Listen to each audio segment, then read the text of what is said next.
These are the questions, Mr. President. These are the questions. They go on and on. Good afternoon, Mr. President.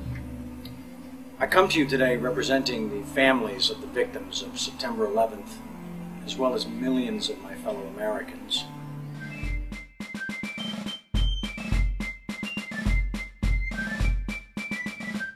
Mr. President, nice to see you today. I see that the Hollywood actor and United States citizen Charlie Sheen has been trying to get your attention on behalf of 9/11 victims' families without avail. That is why I've come back from the grave to see if you will listen to these 20-some points that are so important to be addressed. It is time that these facts are put to rest once and for all, and an independent investigation be launched to identify the perpetrators of this heinous act. Now, President Obama, I'm going to read these points from the teleprompter. You must forgive me, I'm not as good as you at using this machine. Thank you, Mr. President. Okay, first, on the FBI's most wanted list, Osama bin Laden is not charged with the crimes of 9/11. When I called the FBI to ask them why this was the case, they replied, "There's not enough evidence to link bin Laden to the crime scene." I later discovered he had never even been indicted by the Department of Justice.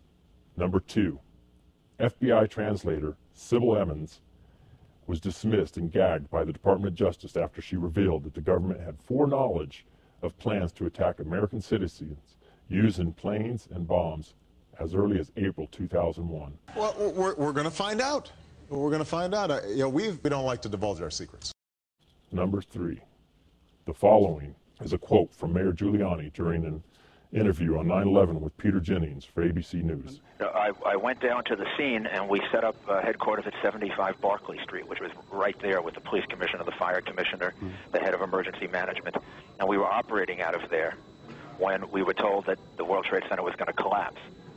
And it did collapse before we could actually get out of the building. So we were trapped in the building for 10, 15 minutes and finally found an exit and got out, walked north, and took a lot of people with us. Who told them this? To this day, the answer to this question remains unanswered, completely ignored and emphatically denied by Mayor Giuliani on several public occasions. Number four, in April 2004, USA Today reported, in the 2 years before the September 11 attacks, the North American Aerospace Defense Command conducted exercises simulating what the White House says was the unmanageable at the time. Hijacked airliners used as weapons to crash into targets and cause mass casualties. One of the targets was the World Trade Center. Number five, on September 12, 2007, CNN's Anderson Cooper 360 reported that the mysterious white plane, spotted and videotaped by multiple media outlets, flying in restricted airspace over the White House shortly before 10 a.m. on the morning of 9/11, was in fact the Air Force's E-4B, a specially modified Boeing 747 with a communications pod behind the cockpit, otherwise known as the Doomsday Plane. Though fully aware of the event, the 9/11 Commission did not deem the appearance of the military plane to be of any interest and did not include it in the final 9/11 Commission report. Number six, 3 F-16s assigned to Andrews Air Force Base 10 miles from Washington, D.C. are conducting training exercises in North Carolina, 207 miles away, as the first plane crashes into the World Trade Center. Even at significantly less than their top speed of 1,500 miles per hour, they could still have defended the skies over Washington well before 9 a.m. More than 37 minutes before Flight 77 crashes into the Pentagon, however, they did not return until after 9:55 a.m. Andrews Air Force Base had no armed fighters on alert and ready to take off on the morning of 9/11. Number seven, World Trade Center Building 7. Watch the video.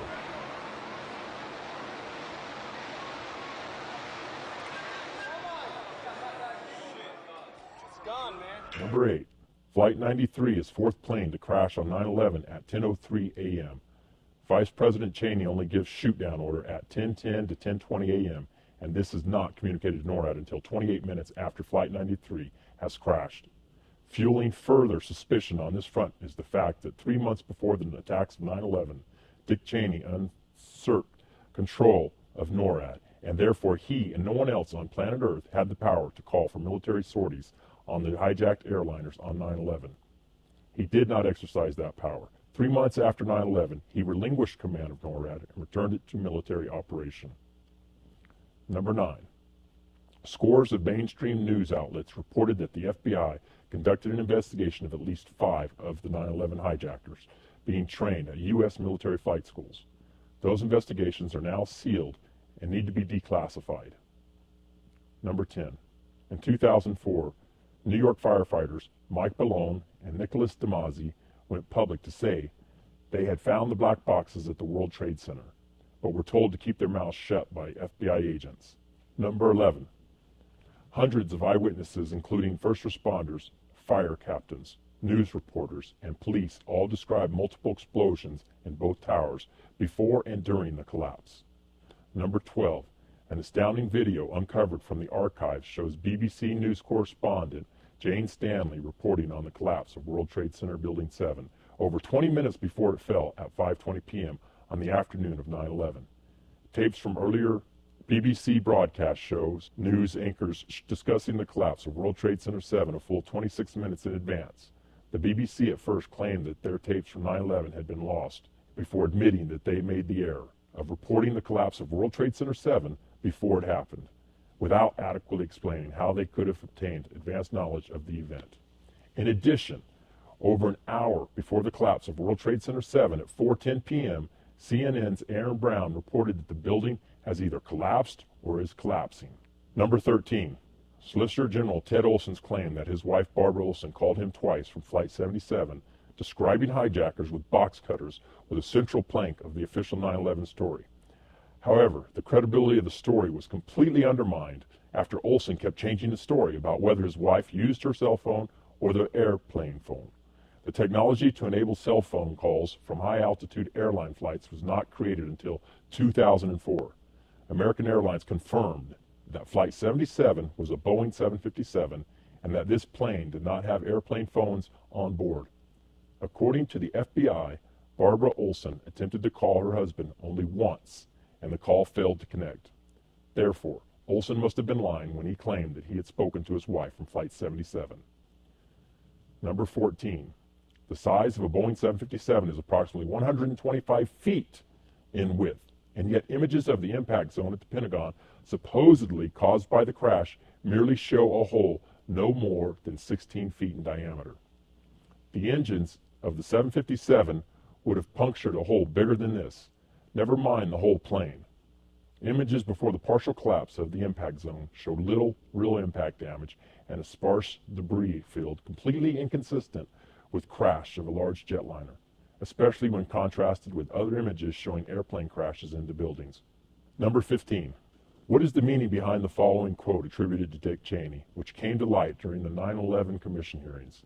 The passage is taken from testimony given by then Secretary of Transportation Norman Mineta.